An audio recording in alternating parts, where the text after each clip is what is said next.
Assalamualaikum warahmatullahi wabarakatuh. Halo, perkenalkan nama saya Nazwa Nursyifa Salsabila dengan NIM akhir 78 dari program studi administrasi bisnis kelas B. Di sini saya mau review artikel yang berjudul Analisis Kasus Pelanggaran Kode Etik dalam Pembuatan Laporan Keuangan, Studi Kasus Manipulasi Laporan Keuangan oleh PT Kereta Api Indonesia. Sebelum masuk ke kasus pelanggarannya, di sini saya mau menjelaskan dulu secara umum tentang PT Kereta Api Indonesia. PT Kereta Api Indonesia atau yang biasa disebut dengan PT KAI merupakan badan usaha milik negara yang menyediakan layanan transportasi umum berupa kereta api. Karena termasuk ke dalam BUMN, PT KAI harus rutin melaporkan laporan keuangan sebagai informasi pengambilan keputusan yang menggambarkan posisi dan performa keuangan perusahaan bagi pihak-pihak yang berkepentingan. Maka dengan itu, jika ada kasus manipulasi laporan keuangan PT KAI, itu akan berdampak negatif ke berbagai pihak, khususnya para investor.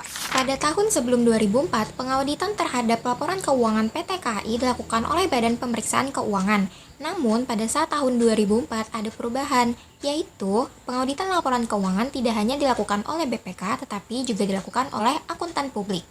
Pada saat tahun 2005, hasil laporan keuangan yang telah diaudit oleh akuntan publik diserahkan kepada Direksi PT KAI untuk disetujui sebelum disampaikan pada rapat umum pemegang saham.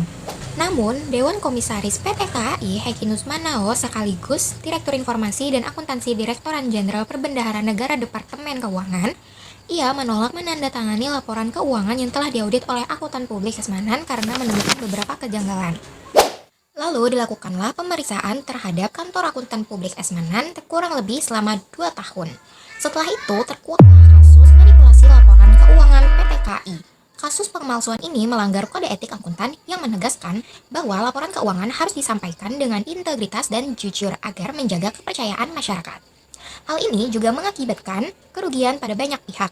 Manipulasi laporan keuangan PT KAI melaporkan keuntungan sebesar 6,9 miliar pada tahun 2005, padahal kenyataannya perusahaan mengalami kerugian sebesar 63 miliar. Dengan ini, Menteri Keuangan Indonesia memutuskan untuk membekukan izin akuntansi publik Esmanan selama 10 bulan dengan melakukan 4 pelanggaran dasar etika. Yang pertama, integritas, kedua, objektivitas, ketiga, kompetensi, dan yang keempat, perilaku profesional. Upaya pencegahan pelanggaran etika dalam praktek akuntansi di masa mendatang yaitu dengan memperkuat pemahaman dan penerapan kode etik akuntansi, dengan membangun pendidikan dan pelatihan berkelanjutan dalam perkembangan bidang akuntansi dan etika profesi. Lalu, perusahaan juga harus memastikan dan meningkatkan transparansi dan akuntabilitas dalam laporan keuangan. Akuntan juga harus memahami prinsip-prinsip dasar seperti integritas, objektivitas, kompetensi, kehati-hatian, serta kerahasiaan. Kesimpulan dari artikel ini menegaskan bahwa pelanggaran kode etik dalam akuntansi dapat membawa dampak yang besar bagi perusahaan maupun masyarakat luas. Integritas dan kejujuran dalam penyusunan laporan keuangan menjadi hal utama untuk menjaga kepercayaan masyarakat serta menjaga reputasi perusahaan. Sekian, terima kasih dari saya. Wassalamualaikum warahmatullahi wabarakatuh.